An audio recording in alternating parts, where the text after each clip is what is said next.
क्या कोई इंसान इतना बड़ा मॉन्स्टर बन सकता है कि वो छोटे बच्चों को टॉर्चर करे और शाम को टीवी देखते हुए चाय पिए। 2006 में नोएडा के निठारी गांव से 19 बच्चों के स्केलेटन रिमेन्स मिले तो पूरा देश कांप उठा।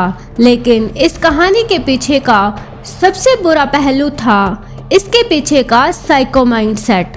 आखिर D5 कोठी के अंदर इंसानियत को शर्मसार करने वाला एक डार्क ग्रुप कैसे जन्म ले रहा था, आइए समझते हैं। नोएडा की सेक्टर 31 की D5 कोठी, जिसमें बिजनेसमैन मोनिंदर सिंह पंधर और उनका एक सर्वेंट सुरेंद्र कोहली रहते थे।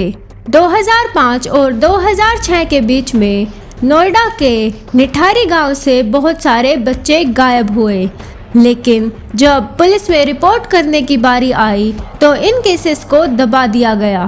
फिर टाइम आया दिसंबर 2006 का, जब D5 कोठी के पीछे के एक नाले की सफाई हुई। तब लोगों को वहां पॉलीथीन में बहुत सारे बच्चों के बोन्स मिले। जब इस केस में पूछताछ की गई तो सुरेंद्र कोहली ने अपना जुल्म कबूल करते हुए कहा कि वो छोटे बच्चों को टॉफीज का लालच देता था और उन्हें उस कोठी के अंदर ले जाकर उनके साथ गलत करता था और उसके बाद उनका मर्डर कर देता और उनकी लाशों को D5 कोठी के पीछे के नालों में फेंक देता था।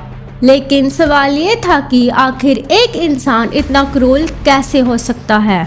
जब साइकोलॉजी के हिसाब से इस केस को देखा जाता है तो साइकोलॉजिस्ट इसके पीछे के 2 डिसऑर्डर्स को एक्सपोज करता है। First, sexual sadism disorder. Sadism एक ऐसी साइकोलॉजिकल कंडीशन होती है जिसमें इंसान को दूसरे इंसान को दर्द और डर में देखकर खुशी मिलती है। जब वो दूसरे इंसान को हेल्पलेस देखता है तो उसे सुकून मिलता है, जो उस इंसान के लिए एक बड़ा मेंटल ट्रिगर था। Second, extreme compartmentalisation. Surendra Kohli अपने दिमाग में 2 लाइफ्स जीता था, जिसमें एक लाइफ में वो एक सीधा साधा सर्वेंट था, लेकिन दूसरी लाइफ में वो एक प्रेडेटर था। वो इन दोनों आइडेंटिटीज को अलग अलग टाइम पर यूज़ करता था, जिससे वो क्राइम करने के तुरंत बाद भी एक नॉर्मल इंसान की तरह बिहेव करता था, और वो भी बिना किसी रिग्रेट के। निठारी कांड कोई बस एक क्रिमिनल केस नहीं है, बल्कि ये केस हमें दिखाता है कि जब इंसान के अंदर की एम्पैथी और गिल्ट खत्म हो जाए तो एक इंसान किस हद तक गिर सकता है।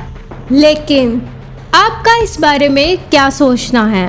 क्या ऐसे लोग पैदा ही होते हैं या फिर हमारा समाज उन्हें ऐसा बना देता है?